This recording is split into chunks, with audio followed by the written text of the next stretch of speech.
Hey, everybody. Welcome to the best in true crime podcasting. This is True Crime Tuesday, and we've got a great interview lined up for you today. Now, I want to make a mention. You'll get the entire interview.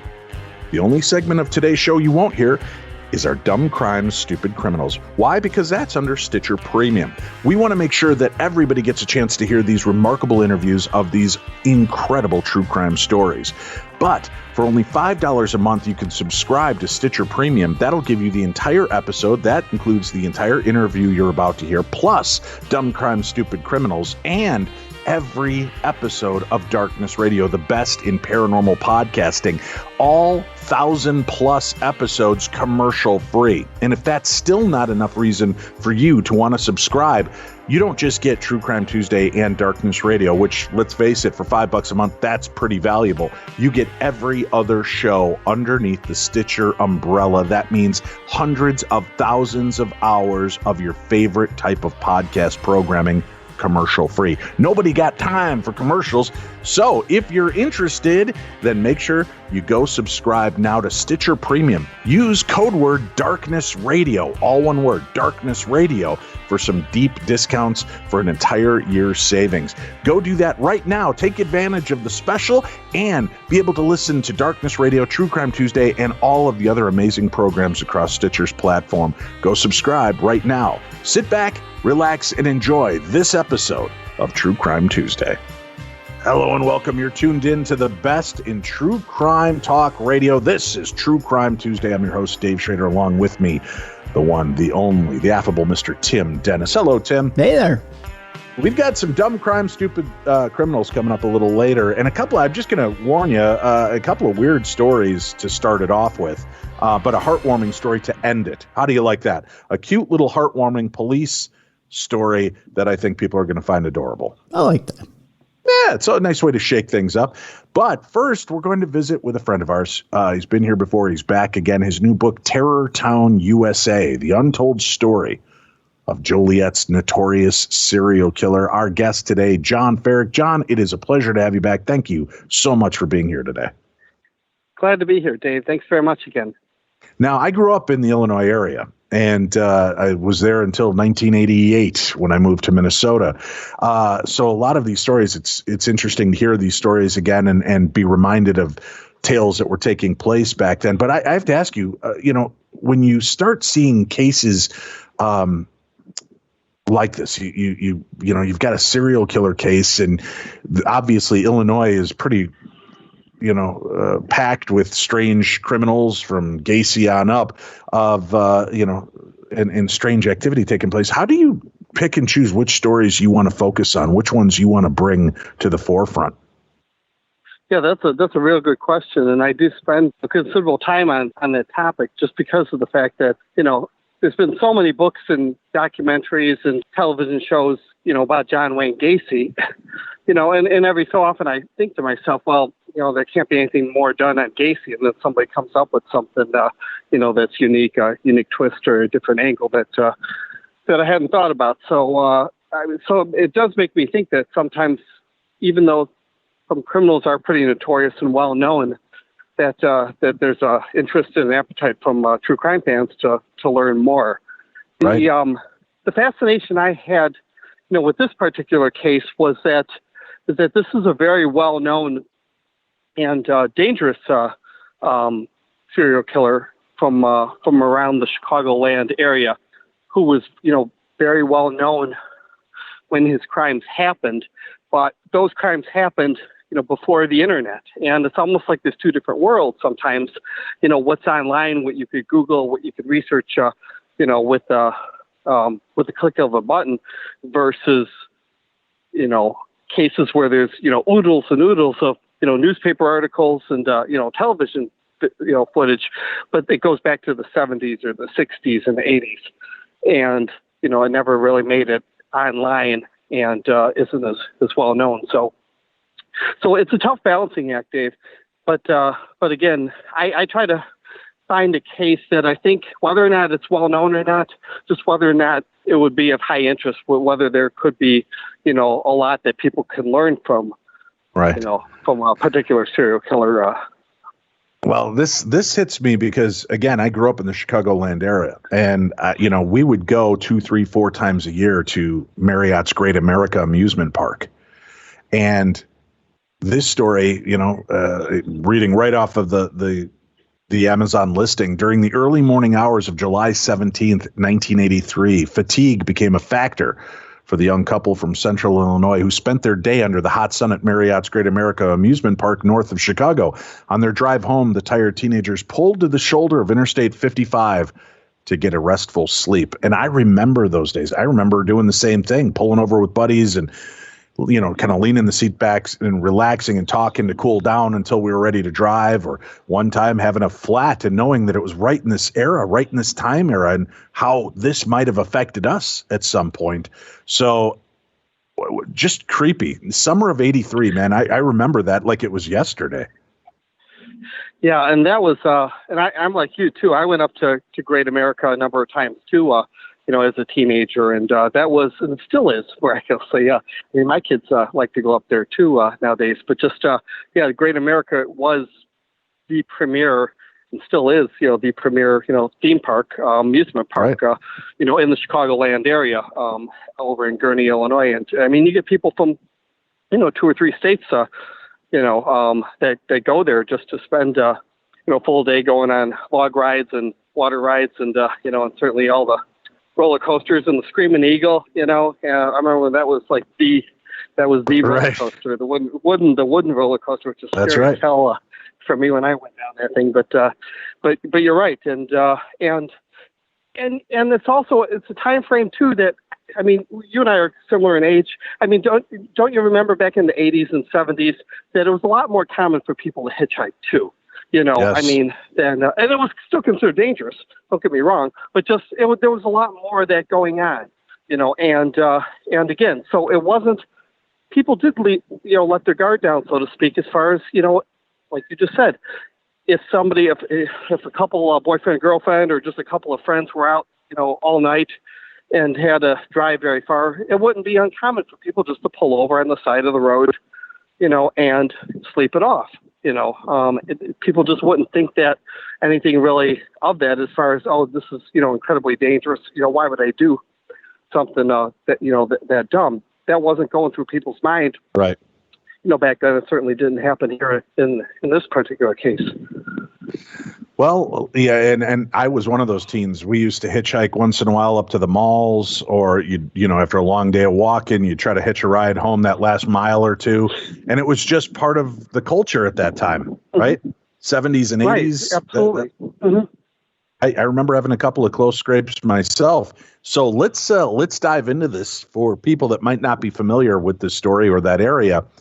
Walk us through what it was during that summer of 1983. Well, it was that was an incredibly hot summer. I mean, all summers seem like they're hot in Illinois, but that year was unbearably hot. It was in the 90s, and around 100 several days that summer. It was just a scorcher. So people around Joliet and Chicagoland do remember that, the unbearable heat from that summer. And as far as just kind of the culture, just to help people understand, Joliet at that point in time was a city of about 80,000 people. It's about double that now, but it was a quintessential blue collar community where Caterpillar, the factory company that makes a lot of cranes and heavy construction equipment, that was the main employer around the Joliet area. And just again, people around Joliet, for the most part, weren't, incredibly scared or terrified as far as just of crime. I mean, Joliet had its share of crime for being a city of 80,000 people, but by and large, just people came and go freely, and most people didn't have too much to fear or be afraid of, just in their everyday normal lives, Dave.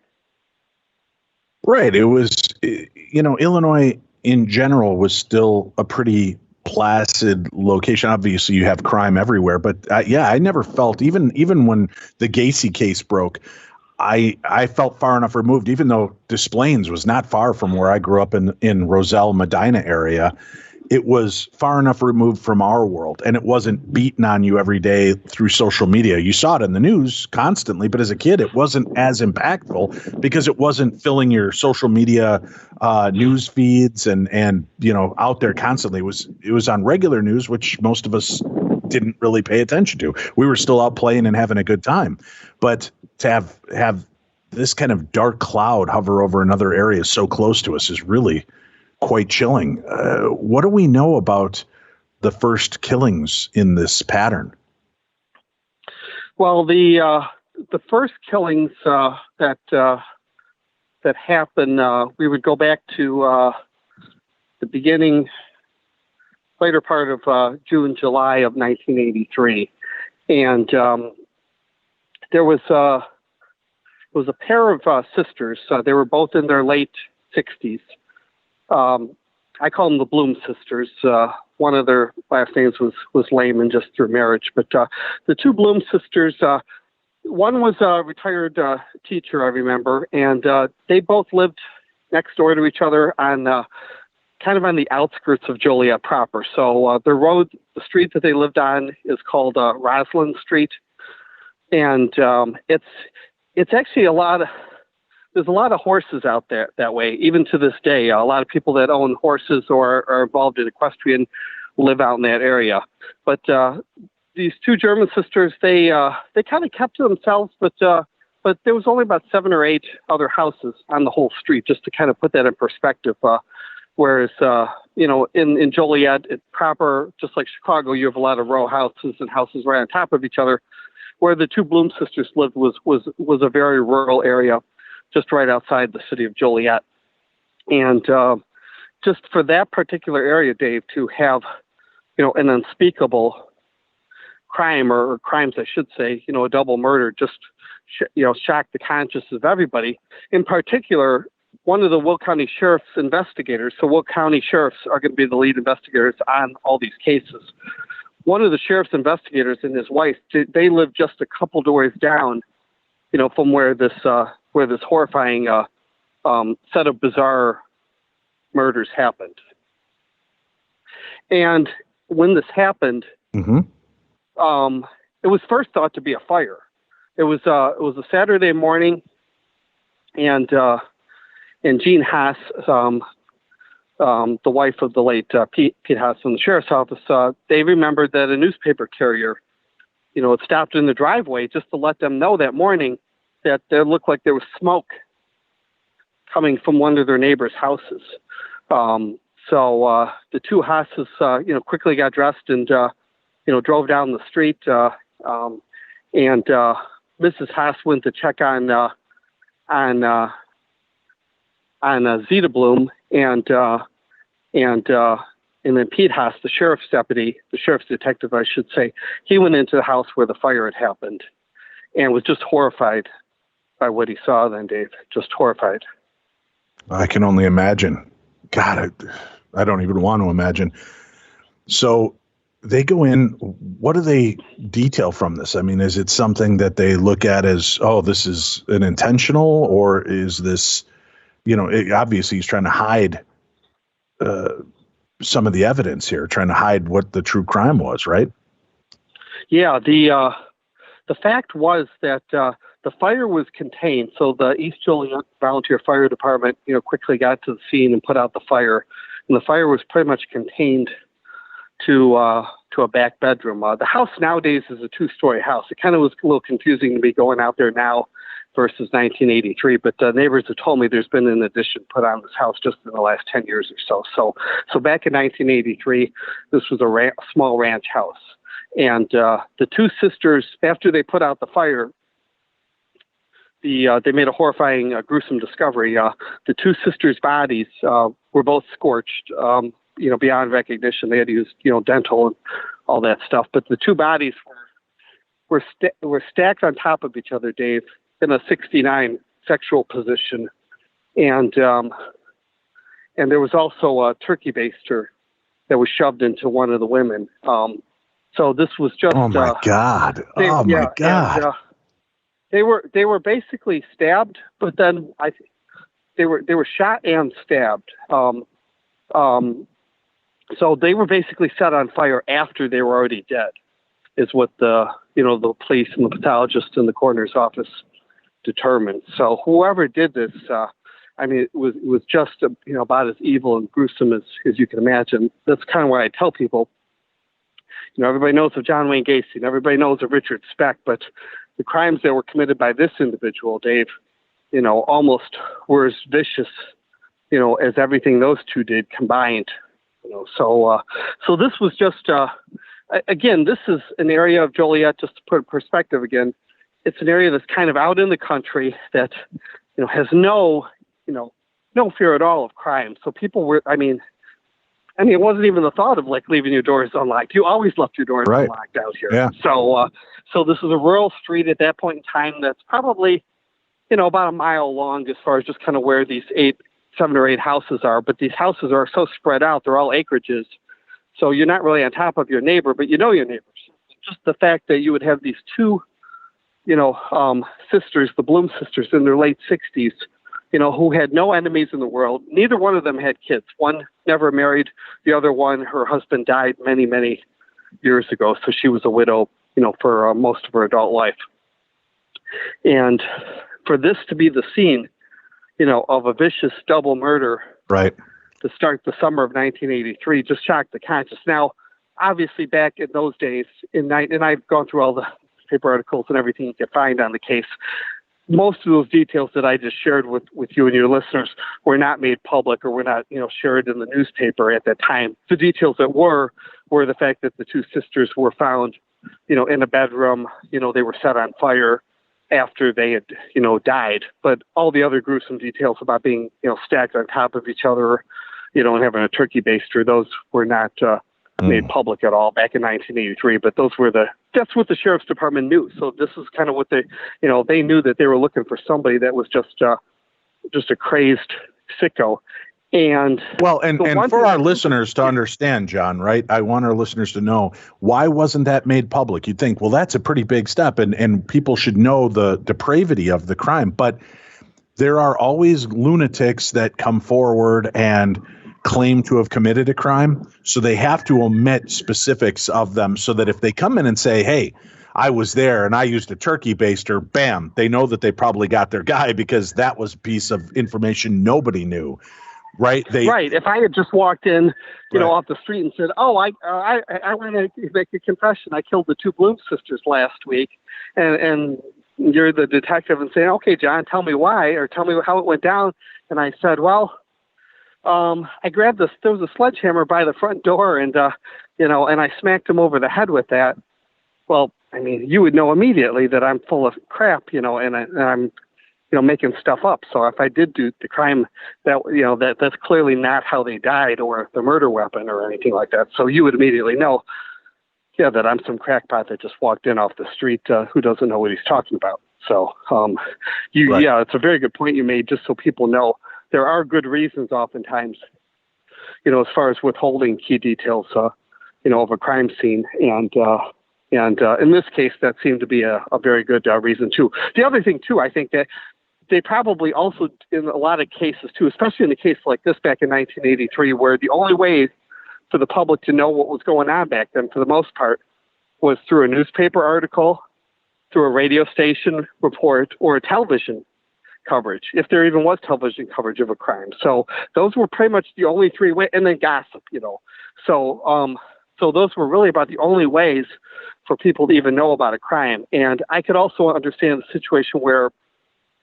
maybe the police all just decided they didn't want to alarm the community too much, by some of these details, just how scary it was, the fact that you had two senior citizens, that were killed in the manner that, that happened here on Roslyn Avenue in Joliet Township.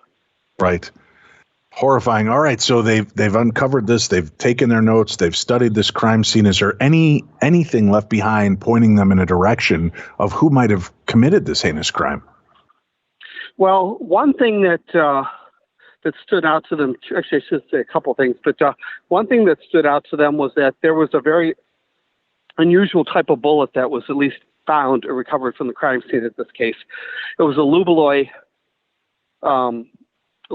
coated coated bullet, and so that at least was something that the sheriff's department was able to collect from the crime scene. The other thing that was interesting too was that even though the bodies, I think, were found at Nora's house, Nora Lehman's house, the evidence also showed that the killer, the assailant, had gone to Zita's house next door because there was blood found there, and actually the back door, even though it had a little lock like my grandma used to have in her house, just one of those little hand locks, that just kind of slides across the top of the door, and but it was a wooden door, if I'm not mistaken. And I remember Jean Haas told me that that's the house she went to looking for Zita, and she found that whoever, the madman that showed up there, was so enraged that he actually kicked the door off the door jamb with that much force. So he broke, even though the door had a lock on it, a little lock, but he used such force and just shoved the door off of its hinges and was able to get inside. And there was blood stains in her house as well. So nobody knows exactly, how it went down, but clearly Zita was harmed or attacked inside her house. Now, whether she was actually killed at her house or incapacitated, either way, she was probably dragged or taken over to her sister's house, and that's where the two bodies then, were stacked on top of the bed and set on fire after the fact. So now that this crime has occurred and they're looking at it, do they notice that there's any connection to any other crimes in and around the area that is similar in nature? Not yet. The only thing that they knew was just, again, that this seemed to be a very random type of crime. So that's the one thing that they know, whereas you and I both know this too, that by and large, I think 90 to 95% of most murder victims have an acquaintance or connection to the perpetrator. And in this case, that didn't seem to be the case at all. These two older sisters didn't really have any immediate family that could be viewed as a suspect. So one possibility existed that maybe somebody, because again, the two sisters were German. They were, the neighbors told me that they were kind of, at least one of them in particular was known to be feisty. In fact, she actually caught somebody stealing her lawnmower earlier that summer. Right after she came home from getting ice cream, and she actually got out of her car and yelled at the guy, and said, you put that back right now. And he actually did do that, Dave. So just the thinking was that maybe, as crazy as that sounds, the thinking was that maybe the two sisters yelled at somebody that drove by. It just could have been something as innocuous as somebody driving by the street. They're driving by Roslyn Avenue, driving too fast. If it's a 30 or 25 mile an hour speed limit out there, which I think it is, somebody could be going 45 or 50, and one of the sisters just screamed at that person or yelled at them. And the thinking was maybe this person came back, in an act of revenge to show these women, put them in their place or who knows what, but there really wasn't any clear cut evidence as far as showing a motive, as far as who or why these two sisters were selected for such a despicable crime like this, Dave. Yeah, you just never know what tips somebody off. That's why I always, I try to tell my kids, be careful, right? Inside my car with the windows rolled up, I'll rage all night long at people that piss me off when I'm driving. But when I pull up to the stop sign, I'm not the guy that's yelling at the car next to you, because you don't know what kind of lunatic is around you. Right. And you also don't know, if they got a 22, sitting in their lap or in their console, or vehicle, regardless of whether or not they have a Floyd card or not, so it doesn't really matter. All right. Well, this crime, obviously, heinous. What starts to evolve for the rest of the summer? Well, the following weekend, there was another double murder, and this one was a little bit farther away, but still the same general area. And this one wasn't immediately, it didn't come together real quickly for the police, just based on these set of circumstances. There was a couple. Kenny Chancellor was 33 at the time, and Terry Lynn Johnson was 19 or 20 at the time. I think she was 20. But they went out that night. It was a Friday night, Dave, and they went and drove to an area that it had a reputation, I'd say, for just kind of being off the beaten path, a place for a couple to park, show affection, all that kind of stuff. So both of them were married at the time to different people. And what happens in this case is that Kenny Chancellor never makes it home that night, and neither does Terry Lynn Johnson, and both of their spouses, immediately sense something's up. And the Kenny Chancellor, his wife, and got a few friends of hers, and they wound up trying to retrace, trying to figure out what may have happened. And they eventually learned that his car was towed from a set of railroad tracks of all places, just kind of out in the boondocks in an area that's just right outside of Will County, but it's in Cook County. So it's so this kind of also gets into a blur situation, for the police as far as who's in charge of the missing persons investigation. So there was Will County Sheriff's Office took the initial missing persons reports, but now you come to find out that the vehicle that Kenny Chancellor had turned up in Cook County in the neighboring county. So they're kind of trying to backtrack. They go out and talk to the tow truck driver, who was called out that night to impound this vehicle that was found abandoned, out on these railroad tracks somewhere in the area of Wolf Road and 179th Street. So I don't remember if you're familiar a little bit with the Orland Park area. Yeah, we're kind of now in this. We're kind of in the outskirts of Orland Park / it's kind of interesting going through these police reports on this case. It's like you see Mokina police are taking calls, Orland Park. It's ultimately a Cook County Sheriff's investigation out of their South Field office in Markham. And then you have the Will County Sheriff's Office in Joliet on Laraway Road taking the initial police reports on the case. So it's just, that's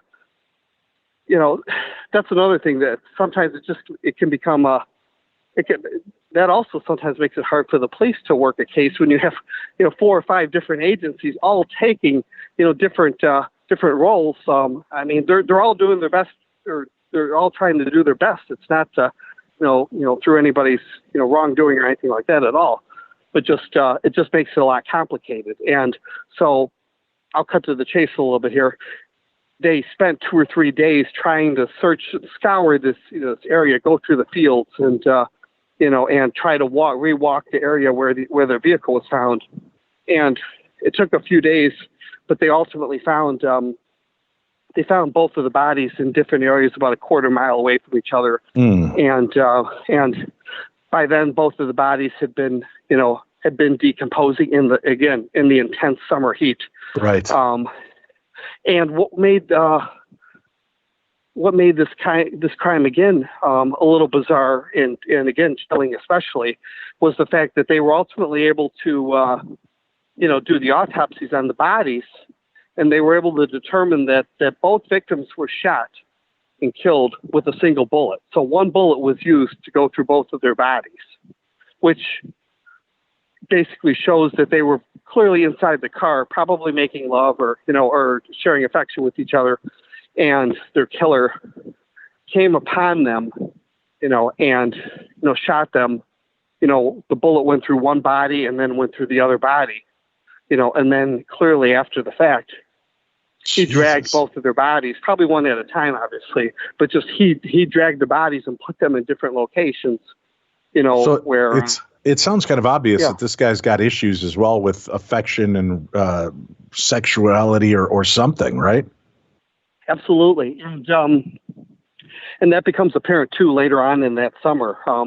Whereas with this type of crime, the one we're talking about here at 179th and Wolf Road, it's clear then that this was some type of voyeuristic, or sexual pleasure type of type of behavior or pattern or conduct here, because again, he's obviously scouting or keeping an eye on the area. It's probably less likely, looking back on things, that maybe he was driving around and both of them were from around the Joliet and Lockport area. Okay, he worked for a barge company, and she worked at a White Hen pantry in Lockport. So I just kind of feel, I kind of don't, looking back on the case and how these crimes played themselves out, I feel it's less likely, Dave, that he was somehow stalking them from Lockport and followed them for 15 miles and they just happened to park somewhere. I think it's probably more likely that he knew several of these areas that kind of had a reputation for lovers, to go and share affection and, have a rendezvous, and that's what probably brought him out to this remote location, several miles outside of Joliet and near New Lenox, but kind of in that area that was just outside of Will County's jurisdiction that happened to fall into Cook County.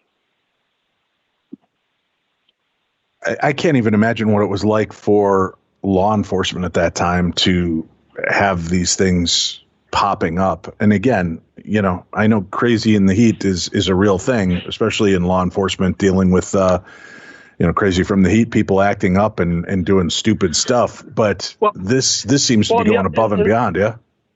And I thought that, and I just looking back on the case, I thought all the police in this case, especially in this particular double homicide, I mean, they worked their butts off as far as just to get to the bottom of things. For example, once they learned that the car belonged to Kenny Chancellor, and they found when they went to the tow lot and opened the vehicle, and see the wife, I think, was fearful or thinking that maybe her husband's body was going to turn up in the trunk, actually. And instead, what was in there, Dave, but a gym bag, with condoms, and that type. So what did the police do? And this is exactly what I would have done too back then. What did they do? They wound up going to all the area hotels and motels, and just, did some old-fashioned shoe leather, investigative, police work. Have you seen, this is Kenny Chancellor. Have you seen him, at your hotel? Has he stayed here? They didn't immediately make the connection because neither the Johnson family nor the Chancellor family knew that that Kenny and Terry Lynn, were together, that they were seeing each other, so that was obviously a shocker. The fact that both of them turned up dead under the circumstances, but then the fact that, they were found together, just made it doubly difficult for all their family members. But, right. But yeah, I thought the police did a really good job as far as just, they were spending just as much time when that car turned up, impounded, in the Orland Park area, just going to all the hotels and motels that they could find. And then they wound up backtracking and going close to the Joliet, Lockport, just kind of, to see maybe there's a chance that he had checked in at a hotel or a motel somewhere closer back to where he had lived in the Joliet Lockport area. All right. Well, now we've got a string of murders starting to occur. What unfolds next? As far as the next weekend, there's actually a scary encounter, but nobody actually gets killed that weekend. But it's going to be very valuable to the police as far as in the end, in the grand scheme of things, as far as solving these crimes. So the following weekend, there was a couple young girls. I shouldn't say young girls; they were college age, but they were out, at a party out in the farm area, outside of Lockport in the Homer Township area. And they wound up just going for a walk on a country road out there. And they got scared out of their daylights when they saw this pickup truck that just kept driving by. And they got a really good look at the vehicle. And eventually they thought maybe it was one of their, a friend of their boyfriends or somebody like that they knew that was just kind of, playing pranks on them. So they wound up following this vehicle around for several minutes later that night. And eventually they realized that, no, this is not somebody they know at all. It's somebody that may be out to terrorize them. But they got a really good look at at the vehicle. And the one girl calls into the sheriff's department, that she was being followed. She gave them a description of the vehicle, and nothing really came of it at that point in time, as far as just nobody, went out and, interviewed her. And again, no crime happened that weekend. So, in defense for the sheriff's department, Dave, they probably just, chalked it up as just some call that they get every Friday or Saturday night. Somebody's acting suspicious, somebody's driving around erratic. Right. Okay, we'll look into that when we have a reason to look into it. And again, right. And it's not like we all had. Yeah, we didn't have cell phones at that time, so calling from the car and reporting this while it's happening live, and you could give more information. That wasn't, there was no pressing moment in that time for them to respond. Right, and so the call was taken. It was logged, but really nothing came of it at that point in time, as far as just immediately following up on it. But luckily, though, one of the young women, though, she had at least taken notes and wrote down on a piece of paper in her notebook, that she kept in her purse, and she at least wrote down the license plates, for the truck that was following them around, and so at least that took place.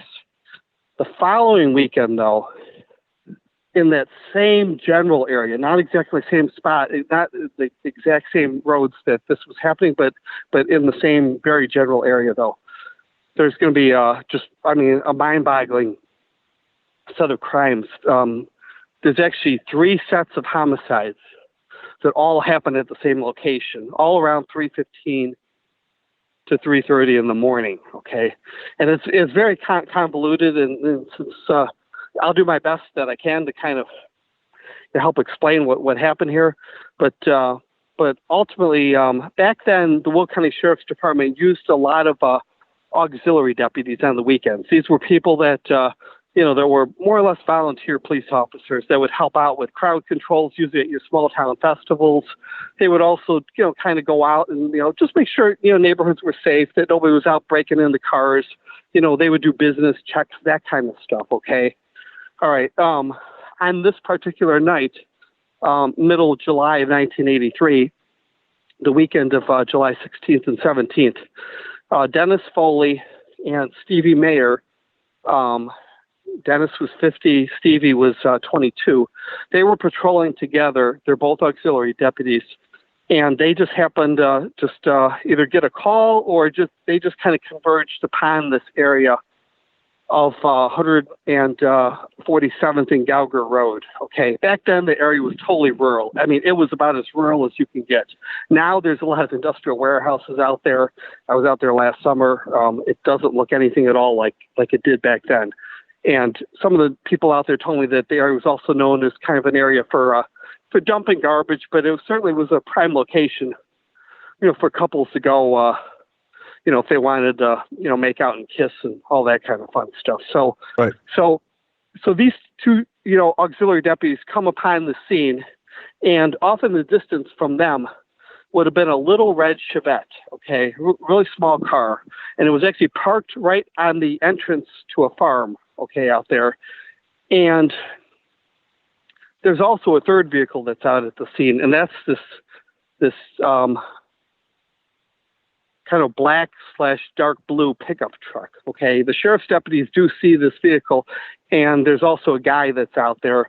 And the sheriff's, the auxiliary deputies thought that maybe this guy with his, had his hood up, that he was, signaling to them that he needed a jump. Okay, one thing leads to another, and both sheriff deputies get shot. Okay, Stevie Meyer gets shot, I think, 3 or 4 times, and Dennis Foley gets shot in the abdomen, and also one of the bullets grazes his mouth. Okay, he's actually alive, and he's actually able to call, use his police radio.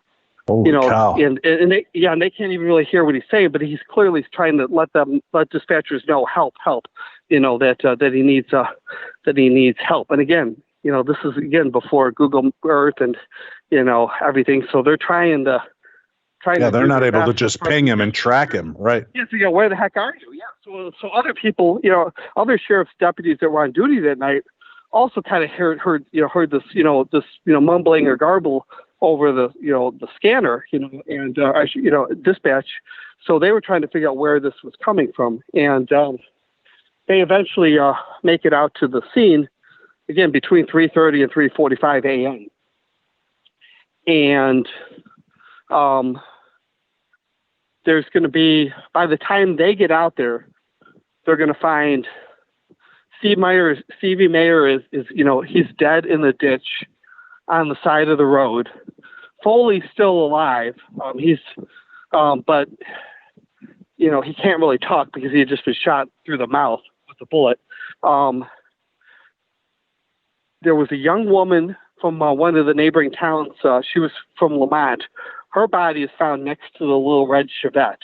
And then inside the Chevette is the driver of the car, Richard Dewey. He went by Dewey. Paulin, Paulin. They were both from the Lamont area, okay? So he was shot dead inside the back seat of the car. Kathy Norwood is found right next to the car in the grass, right in this farm field. You have Stevie Mayer dead in the ditch, the 22-year-old sheriff's auxiliary deputy, whose dad was a sergeant on the department at that time. So Stevie was just trying to break into law enforcement. He had a couple part-time jobs, with Western Springs, Illinois. He was the police dispatcher over there, and had just finished college, just got married a month earlier. Was just was hoping that this extra job with the sheriff's office would get him some more experience so that maybe he could get a full-time job, in the next 6 months or a year, either there or with any police department. But he just wanted to follow in his dad's footsteps. Dennis Foley survived, but then the police also found a third vehicle that had crashed into a bean field out there. And this was about a quarter mile to a half a mile down the road from where this major crime scene is happening at. And at that scene, George Keel was found slumped behind the vehicle of his car. He was shot, of his van, I should say. He was shot several times, but his girlfriend survived, and she actually ran. She ran to one of the neighboring farmhouses covered in blood. Her wounds were not life-threatening, luckily. She was shot in the shoulder, through the shoulder. But she was the one that actually, she ran out to one of the farmhouses, woke these people up in the middle of the night, and they didn't know what the hell was going on. She did something or what. But yeah, so you had a very convoluted, very chaotic crime scene that nobody's really making sense of. And unfortunately, the young woman that survived, just based on what she saw, she actually thought that one of the sheriff's deputies, Steve Meyer, may have ran at her and shot her and her boyfriend. And that kind of mucked up the investigation because the police clearly knew it couldn't happen that way, because both of the guns and, the ammunition, the holsters for the two sheriff's deputies were stolen by the killer.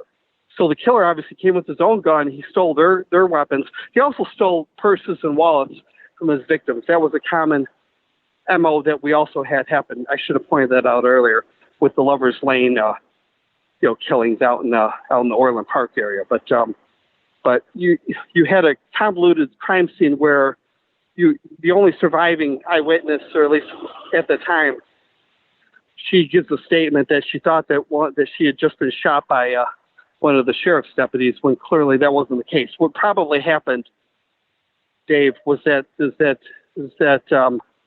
Stevie Meyer, just kind of in a last attempt, he saw this vehicle coming down the road in the middle of the night and just ran to this car just screaming, help me, something like that. And then he gets shot from behind and falls dead in the ditch, but the couple that was in the van, their last thing that they saw was him running at them. And they probably thought he was the shooter when he clearly was not. Absolutely not. It sounds like a scene from Texas Chainsaw Massacre, right? You've got the lone woman screaming, running, covered in blood, just the carnage left behind. The police, yeah. Just everything involved in this must have been chaotic. Absolutely, because that's the thing, is that for the police then after the fact they're trying to figure out what happened first, okay?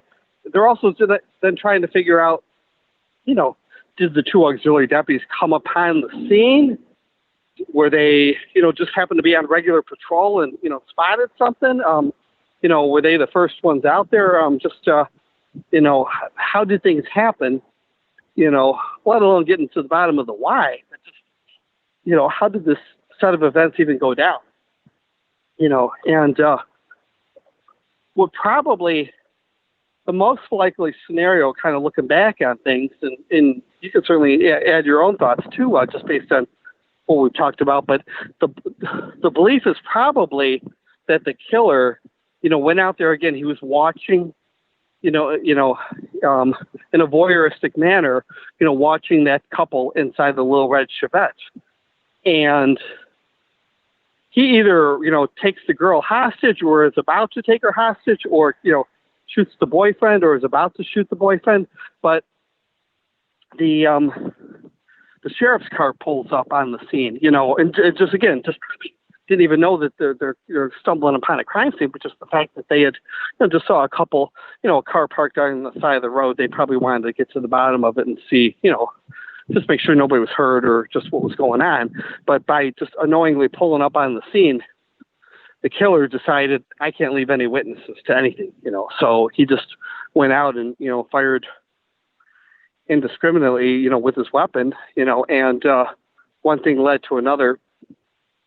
And 4 people were instantly killed, 2 were shot, and Dennis Foley wound up hanging on for about a month. He was at the Silver Cross Hospital in Joliet at the time, and he died a month later as sepsis, set in and other complications from his gunshot wounds. So he never made it. Unfortunately, he died at age 50. But he at least lived long enough that he was able to give a description and a statement to the other sheriff detectives, investigators. That's a miracle in itself. He gave them a good description of the guy that he had seen, out at the scene that he, and his partner thought, just needed some help, like a jump with his truck, or was having engine failures perhaps. So really scary time. And so now the killings really, hit home. I mean, the fact that you have now 2 members of the Will County Sheriff's Office, the lead agency that's starting to investigate, that's, I should say, tasked with investigating all these crimes, now just lost 2 of their own, in the middle of all this. And this was clearly an ambush type of crime, Dave, I would say. That's probably the best way to describe it.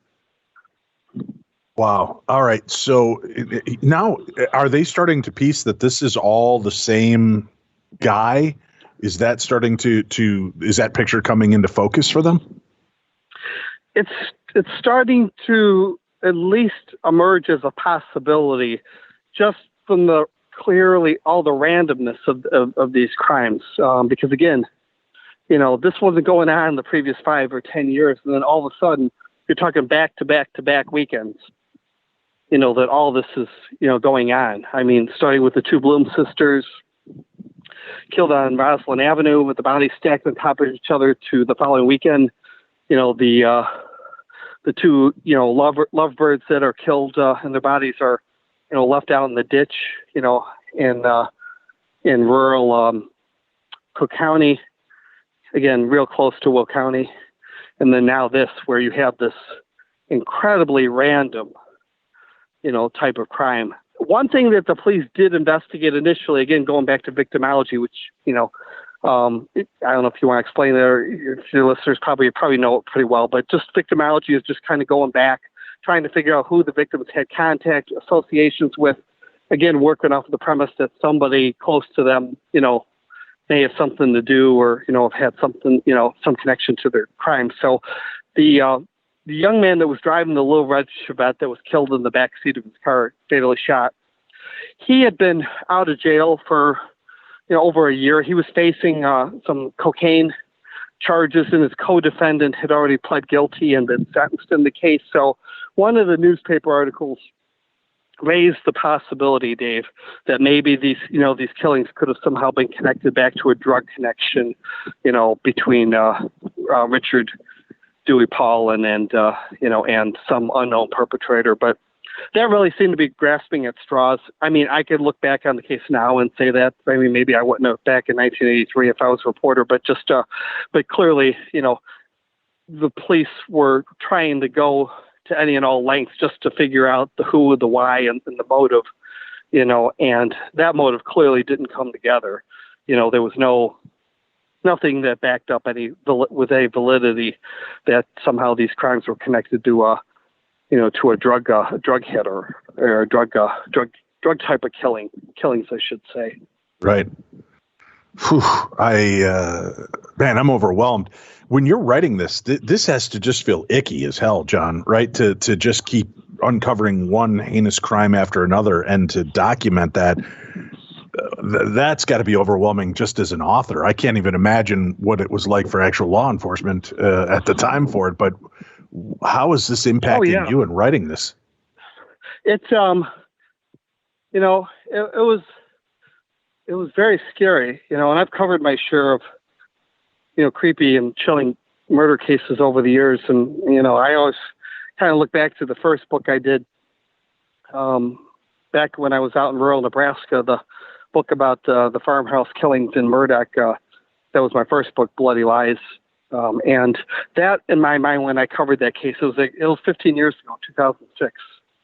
And at that point in time, that was about as scary as you can get. And I had access to all the crime scene photos, and that was a couple that was murdered in the middle of the night on Easter Sunday. They were shot with shotguns right at point blank range. Oh, so I mean, man. The faces were just one was shot in the back of the head, and his brains blew out all over the back of his hallway, and the wife was shot through the mouth and the eye. So I mean, that was about as I figured when I saw that and wrote about that. Nothing would ever top that. And then, years later, I'm back in Joliet, Illinois, hometown, and working on, chronicling this story for the book. Because I remembered this case, just as a young child. It was just such a scary time, around Joliet. I mean, again, this was while the cases were unsolved. I mean, let alone when the killer was finally caught. So just documenting the book in the last 2 to 3 years, putting this all together, it was just unbelievable just how haunting and scary that all these crimes were, and the one that we just talked about, the Homer Township ambush killings, that one got a lot of newspaper coverage, and rightfully so. I mean, just the fact that you had 5 people die, all in the same area, in unbelievable, just shocking fashion in the middle of the night like this. But some of these other crimes barely got any newspaper coverage. They got a couple stories, 5 to 6 inches, I'm not even sure they were all front page, even the ones with the 2 Bloom sisters. So it was really just eye-opening, and terrifying at the same time, Dave. Just going through all the details and reading all the police reports, and then trying to make sense of this, and then try to put it together in a in a cohesive manner that hopefully people will be able to follow and track, because again, that's what makes this book and the serial killing types of crimes a lot more difficult for for a writer or for an author. Is just most of the time when you're doing something, or even probably with your show, you're talking about one specific crime. Mm-hmm. I counted up in this case, there's 7 or 8 separate crimes. Not all of them were murders, but there's like 7 or 8. In fact, a couple of them almost were murders, but all they happened to be was just a couple gunshots that were fired into a woman's vehicle, when she escaped. But just there's about 7 or 8 separate crimes that happen here. So it's like 7 or 8 crimes, right? That tallies to like 14 homicides plus 3 women that escaped, right? Right. And one of those women that escaped was one of the ones I'm just talking about, that she just happened to be driving home from work at the EJ&E Railroad, and middle of the night, midnight, she just got off work, and she's on her way home, and this dark-colored pickup truck pulls alongside her as she's driving home on Route 6, which is about 50-mile-an-hour speed limit. It's totally dark. I mean, I got family members that are buried at the cemetery right along the route out there, and so I know that area. and somebody just pulled up right beside her, and she's thinking this truck is going to pass her, and no, the guy's driving alongside of her, and next thing she knows is that her passenger side window just shatters with glass, and it was because he shot through her window, and missed, and then he sped up and got way, way, way ahead of her, pulls over on the side of the road, and gets out of his vehicle and fires another 3 or 4 or 5 rounds. Misses her that time, but yeah, she's fortunately able to make it. She was able to make it home. She wasn't hit by any bullets, but her car window got shot out, her car window got shot out. Again, that's not a killing, that didn't even lead to any criminal charges. But there's these kinds of acts, and behavior that are going on at the same time that all these killings are starting to happen too. Right. Well, how, even if I remember correctly, and from your book, even the Guardian Angels from New York City decide they're going to mobilize and head to Joliet. Was this something they did on their own as a way to try to help the law enforcement officials at the time? The law enforcement officials would say that the Guardian Angels weren't coming there to help them, but probably to create havoc, and chaos. Obviously, the Guardian Angels would take a different perspective. They probably believed that the local police weren't doing enough to solve the case, and they actually were of the mindset, which was clearly erroneous, but they were the mindset that maybe that there was a serial killer running around, and that the serial killer had to be an active duty police officer, and these were the rumors that were being, spouted around Joliet, in Will County, when the Guardian Angels came to the town. So there was a lot of bad blood, and probably a lot of immaturity on both ends between the Will County Sheriff's Office and the Guardian Angels, and it even led to a couple stories that I kind of chronicle. Mentioned the New York Times even, did some small little articles about the Guardian Angels coming to Joliet, and like 4 or 5 Guardian Angels happened to be arrested in Joliet because they were pitching tents, just on the courthouse lawn, because they decided that that's where they were going to set up shop, and and they were doing these foot patrols around downtown Joliet, which is the county seat.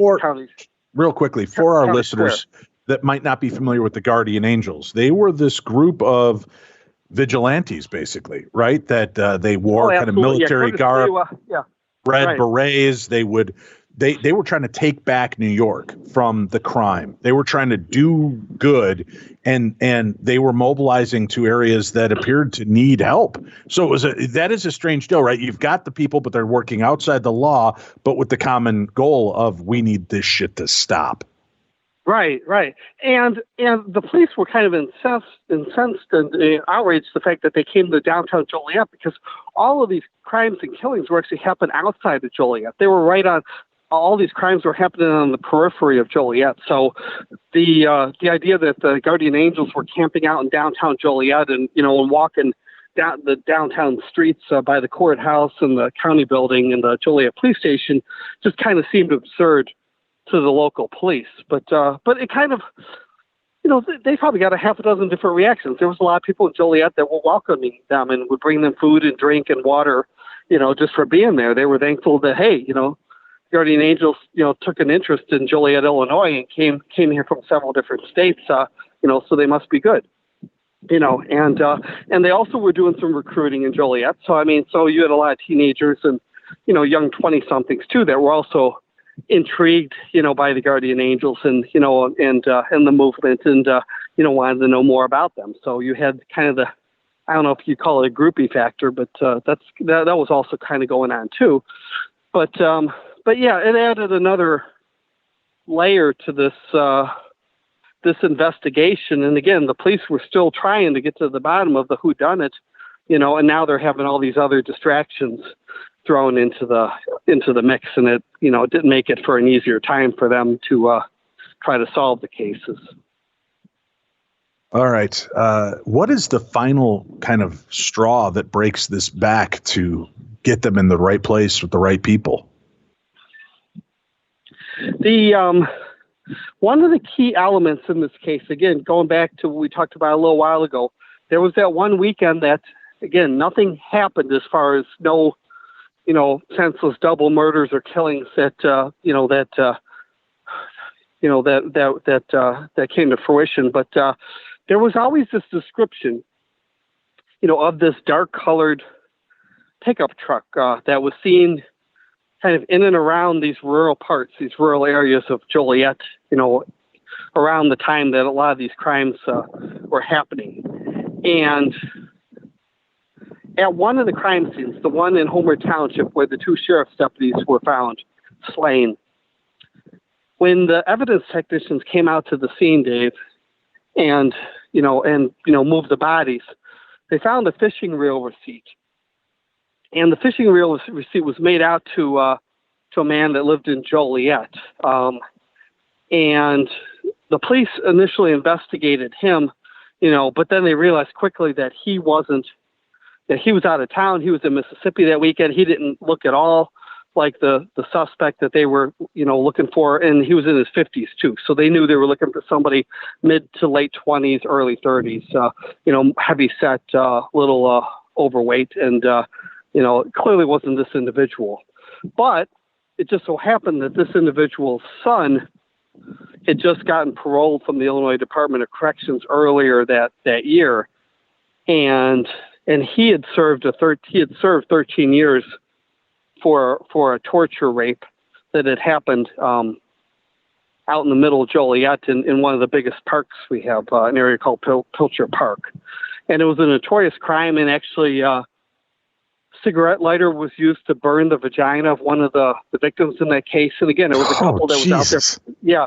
The couple was out parking in the middle, of the winter in 1970, and somebody tapped on their window and eventually pointed a gun at them, got in the back seat with the girlfriend and made the boyfriend crawl under the front seat and listen to all the torture and the moaning and victimization that was going on. But in that case, the couple survived. The boyfriend made a daring dash right after he was told that by the killer, or I should say the assailant, that he wanted the doors open of the vehicle because he was going to shoot them both, with one bullet, and he wanted the bullet to go through the car or go through the door, without, with the door being open. So the boyfriend in that case made a daring dash into the woods, and he escaped, and got the police, and that individual was arrested that same night. And the girlfriend testified against him after she recovered. It took several months for her to recover. She got a broken jaw, and again, like I said, she was burned with a cigarette lighter during the middle of this rape. But the individual went to prison and he served 13 years, and then he got out in 1983. And it was shortly after he got out that all these vicious crimes were happening. So fall of 1983. So after a lot of these killings that happened all summer, Illinois State Police at least went out and started doing some door knocking, and at least were inquisitive. Once they realized that the stepfather was eliminated as a suspect, they started at least questioning the stepson. And it was right after that happened, Dave, is when that pickup truck basically vanished, and was taken off the streets of Joliet, Illinois, and was never, ever really seen again until the following March, when the Will County Sheriff's Office and the Illinois State Police had, by that point in time, teamed together, and kind of all their cases were overlapping with each other. And they found that pickup truck had been stashed away in somebody's garage in the neighboring town of Lockport, Illinois. And they were able to take this vehicle into evidence, and they eventually found some crucial forensic evidence that linked back to the Great America. The Great America killings, huh? Oh. Yeah, among other things. So It was really interesting from a time standpoint. It's literally once the police make it known to the suspect, I should say the other way around. Once the suspect knows that the police are onto him, that's kind of when all the killings stop. And then not only that, but that's also when the vehicle that was constantly being seen, the vehicle that police knew they were at least looking for somebody that's got, a dark blue or black Chevy Scottsdale pickup truck that was from 1977. That's when this vehicle was found, 6 months.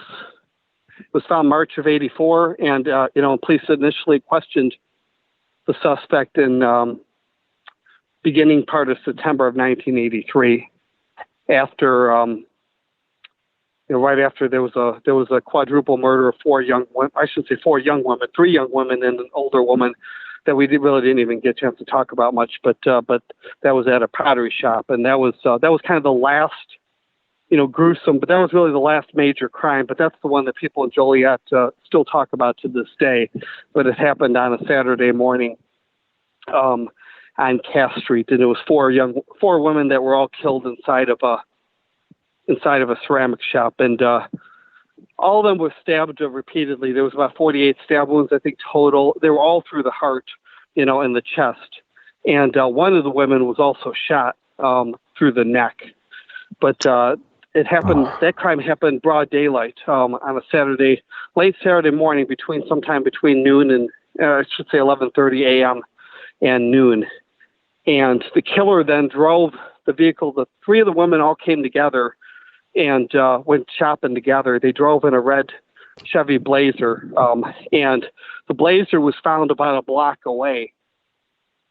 It was kind of hidden or concealed inside of a car wash. The killer had backed it in, and left it there. The car wash was about a half a block to a block away, and the killer also left his fingerprints inside the vehicle, along with blood, and that was an enormous find, and recovery for the police. So the ceramic shop killings also were very crucial and instrumental in finding and collecting the unbelievable evidence to help the police know who they were looking for, or at least eliminate people as well that were potential suspects. And I will say the Will County Sheriff's Office, I thought, for an old school investigation, I just thought they did a phenomenal job on this one because, again, this happened in 1983. Investigations going on in early 1984. So the idea of DNA evidence really isn't. It's a non-starter. It's not even a topic of conversation here. So they had to work this case the old-fashioned way, which was through witness interviews, trying to recover fingerprints and photographic evidence, and just try to piece a case together, and eventually it's all going to come together for them. The panic, I've got to guess, not only from the community but law enforcement itself, had to be pretty overwhelming. Right. To know that somebody this brutal and vicious is out there, just how is this guy so proficient, John, that he's not really making many mistakes or not being caught? I understand there weren't cameras everywhere like there is now, but still, this guy just seems to come and go as he pleases. Yeah. I would say he was very methodical as far as but I don't think that he was planning, a particular murder out as far as that specific location days and weeks in advance. So he, as a lot of the Will County Sheriff's detectives told me for this book, they're like, John, don't forget about the fact that he spent 13 years in the Illinois Department of Corrections for a vicious rape already. So they're like, he's, for as much schooling and training that we have as detectives, he has that much training and expertise in criminality just based on his prior crimes, but then also being able to spend every day at the Illinois Department of Corrections for 13 years with other people just like him, as far as being able to learn from them, and, what to do, and what not to do. So, but yeah, that's kind of why I think, looking back on things, Dave, the first crime, the 1970 rape at Pilcher Park, that happened in the city of Joliet proper. Okay. The Joliet Police Department was the one that investigated that case, And they made an arrest within a night, the same night that happened, okay? When you look back in the summer of 1983 with all these killings that are going on, they're all happening right outside of Joliet's jurisdiction. So Joliet Police Department is not investigating any of these cases. And I don't think that's an accident. I think that this person that was going out there in the middle of the night or even in the daytime hours wanted to make sure that this, that it wasn't going to be a Joliet Police Department investigation, because he would have known that Joliet Police detectives would have remembered him immediately or started to think about, that he's out right now. But nobody really realized that he was out of prison back in 1983 because we didn't have the public notification laws that we do nowadays with sex offenders. So it was news to a lot of police, when they realized, this individual, was no longer in custody anymore, that he got paroled early. And he got out. Was it on, good behavior? How does a guy like this just hide in plain sight? I have a lot of research that I put in the book actually goes through his prison records. And yes, good behavior did play a big factor in that. I would say. But was he just slowly building? Was the pressure and the steam building for violence, the predilection already there? Because, he was who he was. So when he finally got sprung, it had to come out. I think so. It's interesting. He came from a pretty good family. I mean, his family, did okay. One of his brothers actually was an Illinois Department of Corrections guard, at the time that this was all happening. But I remember when he got out of prison in the spring of '83, his brother and a couple of their friends from grade school kind of all tried to get together and went out for a couple drinks a couple times, and they were just trying to reacclimate him to society, and they realized he just really didn't want anything to do with people, that he was really distant, wasn't really interested in finding work or getting a job, and they really wanted to kind of just help him, get his life back together. Obviously, he did a horrible rape in 1970, but they were hoping that he could move on from that. But they found that he was very bitter and just very, vindictive. Vindictive is not the right word, but just, he had a lot of spite for his first conviction in crime. And I've read his statement that he gave, and I put that in the book, whereas he told the Department of Corrections some just bullshit story, that he somehow came upon this girl that was naked out in the forest, and he was coming home from work, and she was screaming, and he put her in his vehicle and drove her up to the hospital,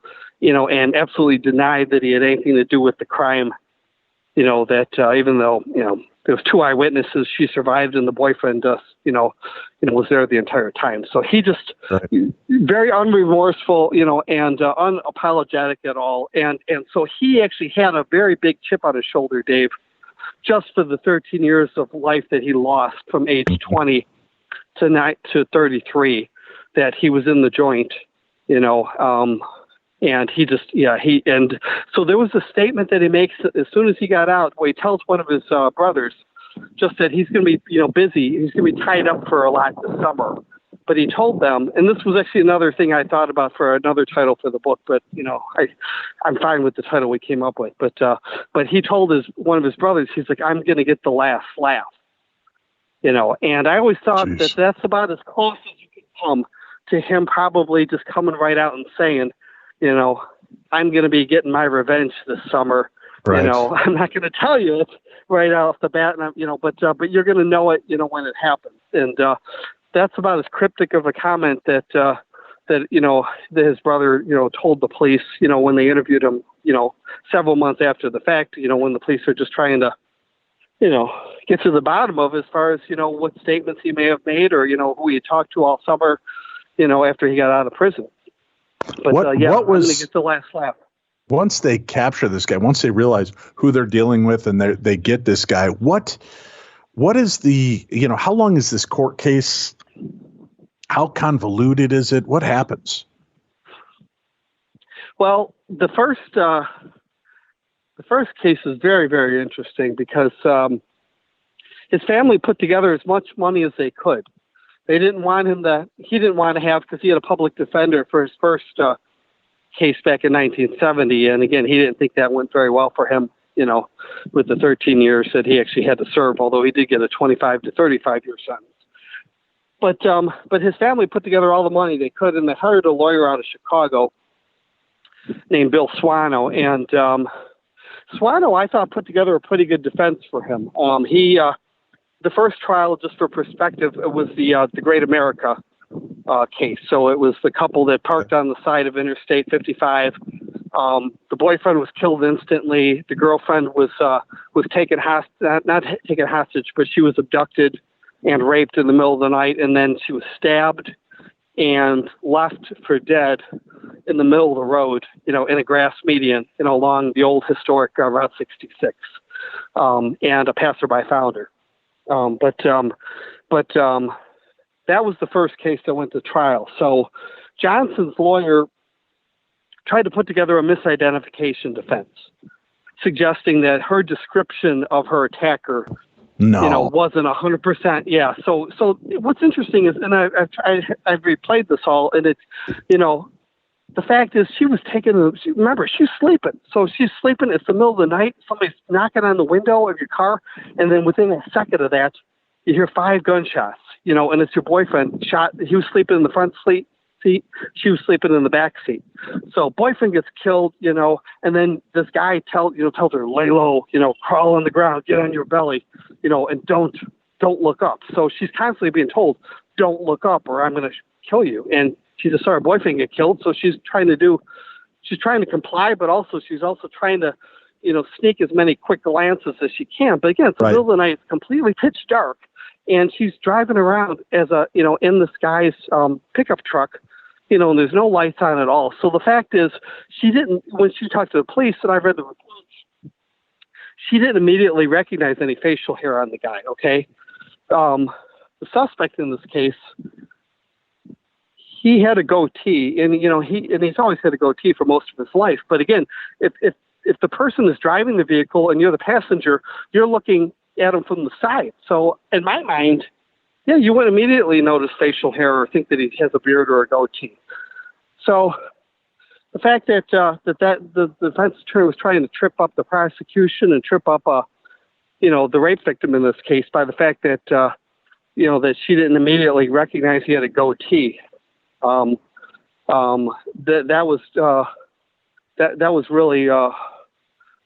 was really the crux to the defense, was just trying to put together a misidentification. And actually, the lawyer then takes it another step into absurdity. He acknowledges that this pickup truck belonging to the Myers family, the Myers-Johnson family, clearly was used in this crime. So he suggested that if the defendant, Milton Johnson, didn't commit the crimes, it's more likely than not that it was either his brother James or his brother Lewis, and Lewis was the one that worked for the Department of Corrections. But that was the defense, was that we'll acknowledge that the pickup truck belonging to the family was probably used in this crime, but the perpetrator had to be a different member of the family. So, as you can imagine, yeah, the prosecution put together a really strong case, and they had a successful verdict in that case. And that was kind of the end of Bill Swano. Family didn't have money to keep him on for the second trial. And the second trial involved the pottery shop murders. And so when that case went to trial, Milton Johnson was his own lawyer for those homicides. Oh, representing himself. That. I'm guessing that didn't go so well for him either. He, as some of the prosecutors have told me, it just, one of them said it was really interesting at the very, very end of the trial. The both sides had finished their cases, their arguments, calling witnesses. And Edward Miller, one of the prosecutors, was standing next to Steve White, the fellow prosecutor, and tell them or ask them, but he asks them, how did I do? And I guess Burmilla turned to him and said, "Just good enough. Just good enough." So it was kind of interesting that it seemed that Milton Johnson was so preoccupied that he wanted, and there was a big article, I quoted this in my book, but the Joliet Herald-News, which was the main paper of record for Will County at that time, they actually went out and interviewed a couple lawyers that were watching the trial and the proceedings, and did an article about, how good or bad of a job Milton Johnson did representing himself. And I think they gave him a C or a C plus. But the point was that one of the lawyers remarked that, he did as good, if not better, of a job than some lawyers may have done in his defense. But and the belief was that he learned how to ask questions and everything, just from being in court, having prior criminal trials and experience with the criminal justice system. So, but yeah, it was just that kind of brings me back to memories of Ted Bundy. As far as just again, serial killer, psychopath. Back then, Bundy wasn't blabbing around, or he had all those groupies following him around and stuff like that, but he wasn't doing tell-all confessions as far as those crimes back then. He was his own lawyer, and tried to come off as cool, calm, cocky, and assertive. And I think in a way, that was going on here too with Milton Johnson, as far as just that arrogance was weighing against him. Yeah, he relished the opportunity, to kind of be in the limelight, and what better way than be his own lawyer, at that point in time, with nothing to lose. He already had one death penalty conviction under his belt. Why not add 4 more? So. Jeez. TerrorTown, USA, the untold story of Joliet's notorious serial killer. The book was released today. We have a link for it on today's program guide, so make sure you order it, rate, and review it. There is still so much to this story, and we have just covered the surface of it. There's so much more in depth. It is a definite page turner. Pick it up for yourself. John Ferak, always a pleasure catching up with you, man. Thank you so much for coming on and sharing the insights on the new book. Thanks very much again, Dave, for having me. I really appreciate it. Always a pleasure. We hope you enjoyed today's program of True Crime Tuesday. And remember, if you'd like the full episode with the dumb crime, stupid criminals aspect, all you have to do is go over and subscribe now for Stitcher Premium. Use code word Darkness Radio, all one word, to get some deep discount savings for your 1-year subscription. And it will give you access to all of our archives from Darkness Radio. There's over 1,000 episodes up and available, and more being added constantly. You get all of the episodes of True Crime Tuesday, and you get all of the other great programs that are part of Stitcher. Hundreds of thousands of hours of programming for $5 a month, commercial free. You can't beat that, so don't even try. Go subscribe now, and remember to use keyword Darkness Radio for those key savings.